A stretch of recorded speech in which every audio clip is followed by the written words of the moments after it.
Hey America, it's election season, baby. Time to dust off those I voted stickers and pretend we understand how this whole democracy thing works. Because let's be honest, it's a little confusing. Think of elections like America's Got Talent, but instead of judging singers who think they're the next Beyoncé, we're judging politicians who think they're the next, well, hopefully someone better than the last one. These elections decide who gets to make the rules, from the White House to your state house. And trust me, these rules affect everything from your taxes to your tacos. So strap in, because we're about to break down this electoral roller coaster, from primaries to presidents, and everything in between. It's gonna be a wild ride.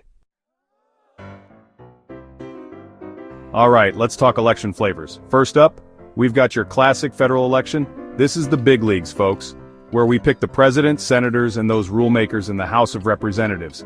Think of it like the Super Bowl of politics, with way more attack ads and questionable hairstyles. Then we've got the state elections, which are like the minor leagues, but don't let that fool you, they're still important.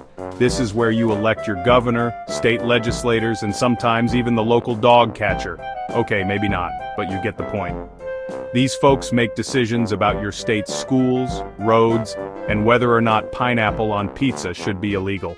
Spoiler alert, it should. So, you think you've got what it takes to be the leader of the free world? Well, buckle up, because the presidential race is not for the faint of heart or bank account. First, you gotta snag your party's nomination, which is like winning your high school's student body election, but with way more money and way less hair gel.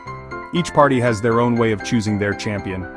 Democrats and Republicans duke it out in primaries and caucuses, which are basically like really long, really expensive pep rallies. Think of it like American Idol, but instead of singing, they're debating healthcare and promising free stuff. The candidate with the most votes at the end of this political Hunger Games gets to be their party's nominee.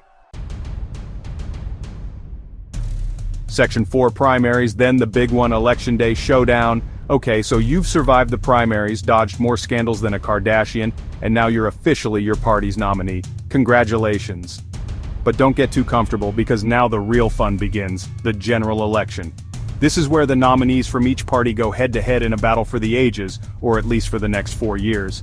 They crisscross the country, kissing babies, giving speeches that sound like they were written by a team of robots, and trying to convince you that they're not as bad as the other guy. Finally, on the first Tuesday after the first Monday in November, because why make it simple, Americans head to the polls to cast their votes. It's like Black Friday, but instead of cheap TVs, we're deciding the future of the country.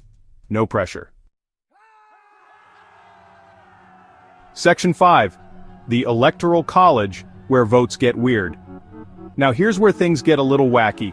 You see, in America, we don't directly elect our president. Instead, we have this thing called the Electoral College, which is basically like a group of political referees who decide the winner based on a complicated system that nobody really understands. Each state gets a certain number of electoral votes based on its population.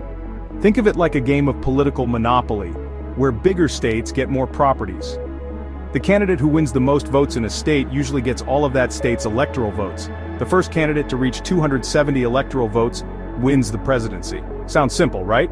Wrong. Because of this system, it's possible for a candidate to win the popular vote, meaning more people voted for them overall, but still lose the election.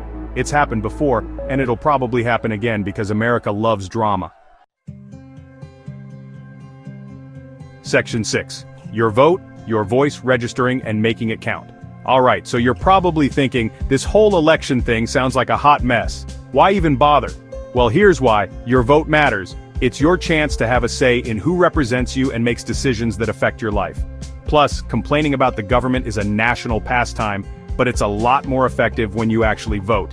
Now, before you can rock the vote, you gotta register. Think of it like signing up for a really important rewards program, but instead of free coffee, you get to help shape the future of the country. You can register online, by mail, or sometimes even at the DMV. Once you're registered, you can vote in person on election day, or if you're feeling lazy, or busy, you can vote early or by mail.